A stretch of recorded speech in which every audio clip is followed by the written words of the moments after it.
Salam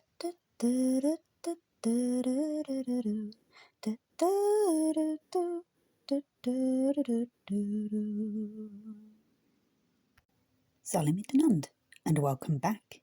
We're now on to chapter 16 of The Fairy Caravan by Beatrix Potter. It was 4 o'clock of the afternoon when Pony Billy trotted into Codlingcroft Orchard with Paddy Pig. Sandy and the farm dogs barked joyfully. The turkey cock gobbled, Charles crowed, and Jenny Ferret waved a dishcloth on the caravan steps. Even Tuppenny and Zarifra, dolefully confined in hampers, clapped their little paws in welcome. Paddy Pig took no notice of these greetings. He slid from the saddle and sat by the campfire in a heap. "He looks very poorly," said Sandy anxiously. "Fetch a shawl, Jenny Ferret." "Ill, very ill," said Paddy Pig. They wrapped him in the shawl and gave him tea.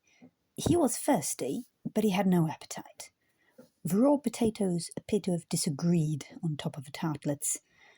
As evening closed in, he shivered more and more. The company plied him with questions. How did he get across the water into Pringle Wood? "Over a plank." "I don't remember any plank bridge," said Pony Billy. "Perhaps it might be a tree that had been washed down by the flood." "Why did he not come back by the same way?" "It was gone," said Paddy Pig, swaying himself about. "What did he do in the wood?" "I tumbled down. Things pulled my tail and pinched me and peered at me round trees," said Paddy Pig, shuddering. "What sort of things?" "Green things with red noses. Oh, oh, oh," he squealed. "There is a red nose looking at me out of a teapot. Take me away, Pony Billy. I'm going to be sick." "He is very unwell," said Jenny Ferret. "He should be put to bed at once." "But where?" In an ordinary way, Paddy Pig and Sandy slept in dry straw underneath the caravan, but everybody knows that it's unsafe to allow a delirious pig to sleep on the cold ground. "Do you think we could squeeze him through the door into the caravan if I pulled and you pushed?" said Sandy. Jenny Ferret shook her head. "He is too big. We might have crammed him into the go-kart, but it is not here. It was left behind by the ford." "He must sleep indoors somehow," said Sandy.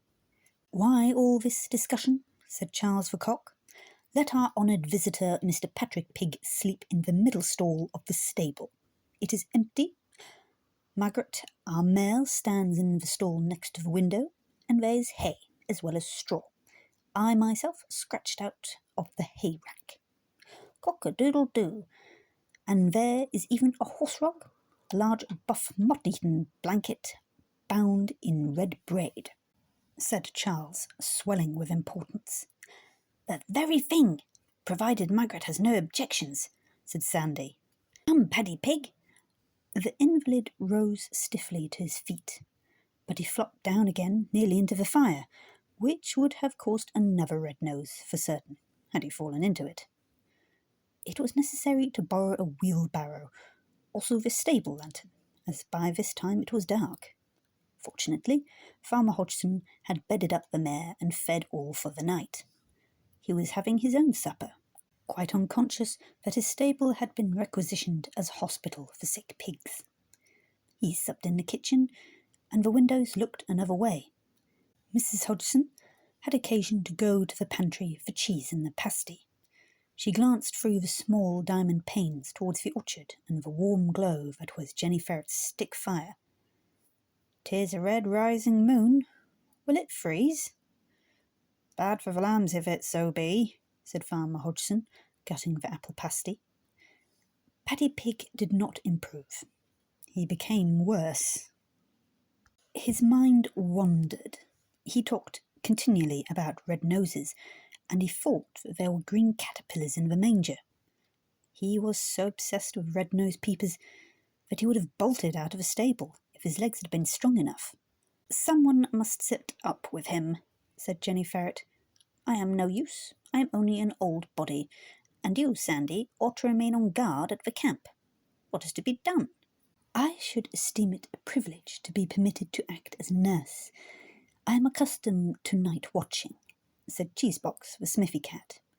She had arrived with metal, hoping for a circus show, but the company was so anxious about Paddy Pig that they felt unable to give any performance. I should esteem it a privilege to sit up with Mr. Patrick Pig. At the same time, I should prefer to have a colleague to share the responsibility.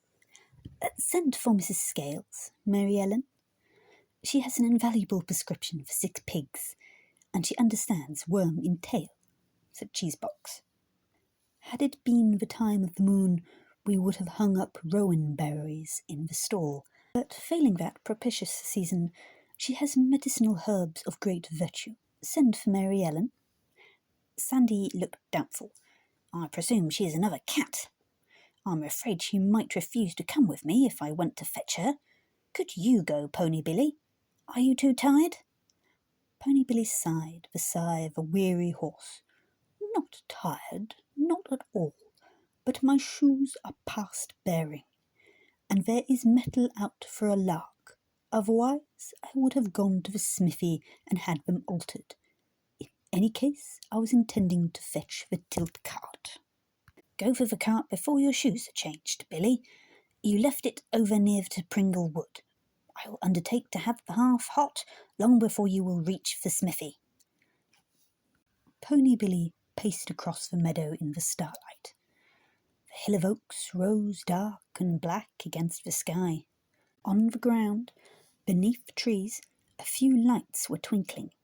Whether they were glowworms or red noses is uncertain, as Pony Billy did not go to look. On the outskirts of the wood, under an elder bush, he found the little cart where he had left it. He placed himself between the shafts and pulled. Once, twice again. What a weight! Yet the baggage had all been lifted out, as well as the reefer and tuppenny.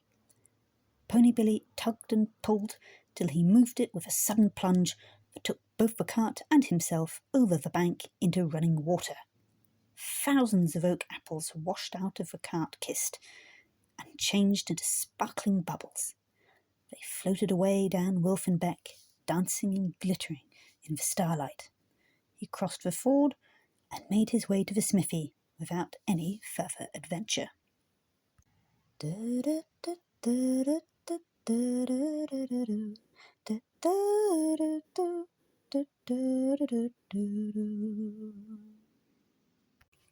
Danke.